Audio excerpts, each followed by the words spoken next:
ఏమంటారంటే మహత్తర కార్యక్రమం చేశారంట. జగన్మోహన్ నోట్లో పెడితే సైకో కొరగడంట. నిన్నే చెప్తున్నారు, ఇక్కడ అవినాష్ రెడ్డి ఉన్నారు. తమను ఊగింది బాబాయ్, ఊగింది బాబాయ్, ఊగింది బాబాయ్. నీకు తెలుసు కదా ఎవరు చంపారో తెలుసా లేదా? అందరికీ తెలుసు. పక్కనే నిందితులు పెట్టుకొని పాపం పిల్లవాడు అవినాష్ రెడ్డి. పిల్లవాడైతే ఎక్కడికి పంపించాలి? బడికి పంపించాలి. ఒక త్వరగా పంపించి బడికి పంపించగానే పంపిస్తావా జగన్మోహన్ రెడ్డి? ఇది న్యాయమా మీకు? మళ్ళీ మీరు ఓటు వస్తే మీ ఊరికి కూడా గొడ్డలు వస్తున్నాయి. జాగ్రత్తగా ఉండాలి. ఈరోజు ఒంటిమిట్టుంది మీ పక్కనే. ఒంటిమిట్లో కాంగ్రెస్ పార్టీ నాయకుడు ఒక చేనేత కార్మికుడు భూమి రికార్డు మార్చేశాడు.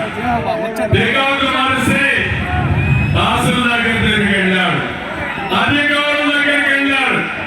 ఎవరు కూడా సమాధానం చెప్పలేదు. పోరాడి పోరాడి అలసిపోయి ఏం చేయాలో తెలియకుండా రైలుకి తలబెట్టి ఆత్మహత్య చేసుకునే పరిస్థితికి వచ్చాడు. ఆ వార్తని భార్య కుమార్తె విషయాలు చనిపోయారు. నేను ఉంటే చెప్తున్నా మీకు కూడా, రేపటి నుంచి దుర్మార్గుడు గారి రాజకీయాలకు వస్తే, రాజకీయాల్లో ఉంటే మన బ్రతుకులు కూడా ఆ బ్రతుకులే అవుతాయి. మిమ్మల్ని హెచ్చరిస్తున్నా. ఇలాంటి కార్యక్రమాలు చేసి రాష్ట్రాన్ని సర్వనాశనం చేసిన వ్యక్తి ఈ సైకో జగన్మోహన్ రెడ్డి.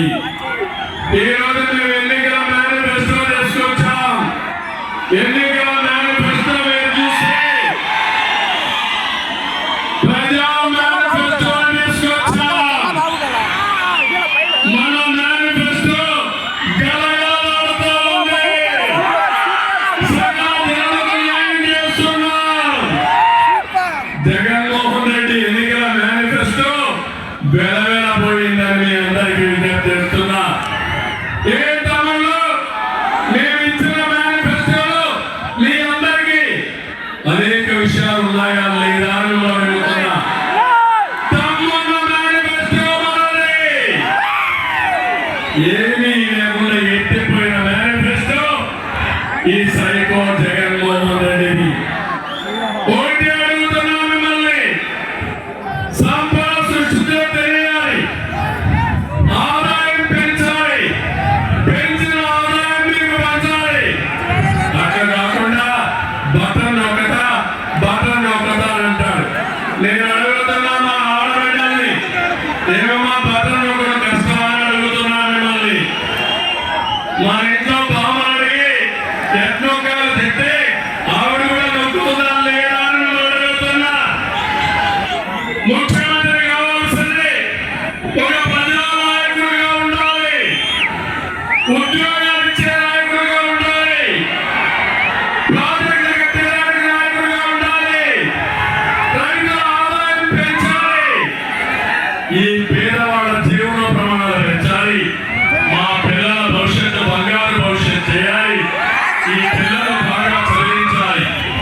అలాంటి వాడు నాయకుడు కానీ ఈ రోజు బటన్ నొక్కుతున్నారంటే ప్రధానమంత్రి కూడా బటన్ నొక్కుతానే ఉంటారు. ఆయన ఎప్పుడూ చెప్పాడా అని అడుగుతున్నా. అదే నాయకత్వం అంటే. ఈ రోజు మన మేనిఫెస్టోలో నేను తీసుకొచ్చింది ప్రతి ఒక్కరికి పింఛన్ తీసుకొచ్చాం. మైనారిటీ సోదరులకి, బీసీ సోదరులకి 50 సంవత్సరాలకి పింఛన్ ఇచ్చే విధానానికి శ్రీకారం చుట్టాం. అంతేకాదు ఈరోజు ఒకటి హామీ ఇస్తున్నా, 200 రూపాయలు పింఛన్ చేసింది తెలుగుదేశం పార్టీ. అవునా కాదా? ఇప్పుడు 4,000 నుంచి 3,000 నుంచి చేస్తున్నాం. అదే మా